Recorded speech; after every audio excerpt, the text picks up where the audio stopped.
नमस्कार. स्थापनी हिंदवी स्वराज्य आपुले शौर्याने लिहिली इतिहास गाथा. स्थापनी हिंदवी स्वराज्य आपुले शौर्याने लिहिली इतिहास गाथा. असा हा जानता राजा माझा, त्याच्या चरणी झुकतो माझा माथा. सुखी केली त्यांनीच प्रजा, जन्म घेतला जिजाऊंच्या पोटी. हसू आले गरिबांच्या ओटी, असा होता माझा राजा शिवछत्रपती.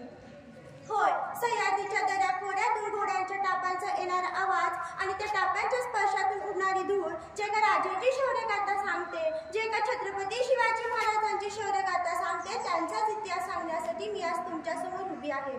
सर्वप्रथम विचारमंच, त्या विचारमंचावरील उपस्थित माननीय मुख्याध्यापक, पर्यवेक्षक, आदरणीय गुरुजन वर्ग आणि माझ्यासमोरील विद्यार्थी मित्रांनो, मी साक्षी महेश चौगुले, इयत्ता 9वी अ ची विद्यार्थिनी. आपल्या सर्वांना शिवजयंतीच्या शिवमय शुभेच्छा देऊन मी माझ्या मनोगतात सुरुवात करते. आयुष्यातील प्रत्येक क्षण लक्षात राहतातच असे नाही, पण काही क्षण विसरू म्हटलं तरी विसरता येत नाही. आणि असाच एक क्षण 16व्या शतकामध्ये घडला, ज्या दिवशी तेजस्वी तारा चमकला. गुलामगिरीच्या काळामध्ये एक क्रूर सौदामिनी कडकली. शिवनेरीवर तोफांचा गडगडाट झाला.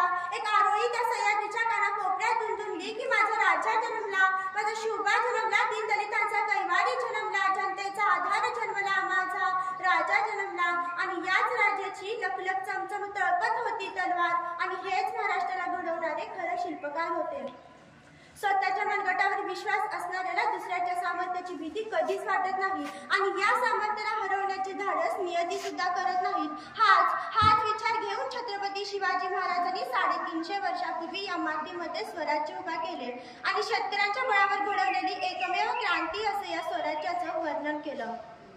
खरं तर शिवरायांना स्वतःच्या राज्याचं नाव शिवराज्य ठेवता आलं असतं, पण त्यांनी नाव काय ठेवलं? स्वराज्य. स्व माझं. त्या मातीमध्ये उगवलेल्या कोणीही या राज्याच्या नावाचा उच्चार करावा. स्वराज्य, माझं राज्य. मग हे माझं आहे ना, तर मलाच लढलं पाहिजे, मलाच झुंजलं पाहिजे, मलाच झगडलं पाहिजे, मलाच मेलं पाहिजे. ही उर्मीतल्या प्रत्येकात रुजली, भरली, फुडली आणि मग तिथली माणसं लढायला, झुंजायला, मरायला तयार झाली.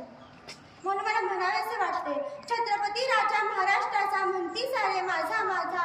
छत्रपती राजा महाराष्ट्राचा म्हणती सारे माझा माझा. आजही गौरव गीते गाती ओवाळून पंचारती, तो फक्त राजा शिवछत्रपती. खरं शिवराय होते कोण? लाख मेले तरी चालतील, पण लाखाचा पोशिंदा जगायला हवा हे ज्यांनी समाजाला सांगितलं ते छत्रपती शिवराय होते.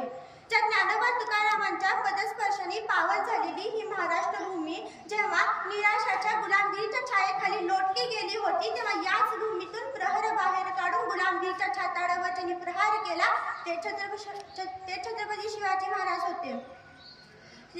ते छत्रपती शिवाजी महाराज होते. खरं तर ते छत्रपती शिवाजी महाराज होते. म्हणून खरं तर ते छत्रपती शिवाजी महाराज होते. म्हणून मला म्हणावेसे वाटते, आज ब्रिटिश लोक ओम या शब्दावर संशोधन करतात की ओम म्हणल्यावर शरीरामध्ये ऊर्जा का निर्माण होते. मला असं वाटतं की खरं संशोधन तर या नावाने करायला हवं, जे नाव घेताना अंगामध्ये रक्त सळसळतं, जे नाव घेताना अंगावरती शहारे निर्माण होतात, जे नाव घेतल्यावर हृदयातले ठोके वाढतात आणि ते म्हणजे जय शिवाजी, जय भवानी. खरं तर जगणारे ते मावळे होते, जगवणारा तो महाराष्ट्र होता. जगणारे ते मावळे होते, पण जगवणारा तो महाराष्ट्र होता. पण स्वतःच्या कुटुंबाला विसरून जनतेने मायेकडे हात फिरवला ते शिवबा होते. खरं तर काही माणसं पराक्रमी असतात तर काही माणसं चारित्र्यशील असतात. चारित्र्यवान माणसं पराक्रमी असतातच असं नाही आणि पराक्रमी माणसं चारित्र्यवान असतात असं नाही. पण जो पराक्रमी आहे आणि पराकोटीचा चारित्र्यवान आहे असा महापुरुष म्हणून छत्रपती शिवाजी महाराजांशिवाय दुसरं नाव नाही, हे सगळ्यात मोठं वैशिष्ट्य आहे. आणि ते सगळ्यांनी आकर्षित करणारी गोष्ट म्हणजे 1 रुपया या आणि शिक्षणाकडे चला अशी हाक मारत शिक्षणाची ज्ञानगंगा तुमच्या माझ्या दारात पोहोचवली. त्यांनी गोरगरिबांच्या दारात पोहोचवली. ते कर्मवीर अण्णा भाऊराव पाटील एका प्रसंगात सांगतात की गरज पडल्यास मी माझ्या जन्मदात्या बापाचं नाव बदलेन, पण ज्या राजाने शिवनेरीवर सिंहाची कहाणी रचली आहे त्या शिवरायांचं या कॉलेजला दिलेलं नाव मी कधीच बदलणार नाही.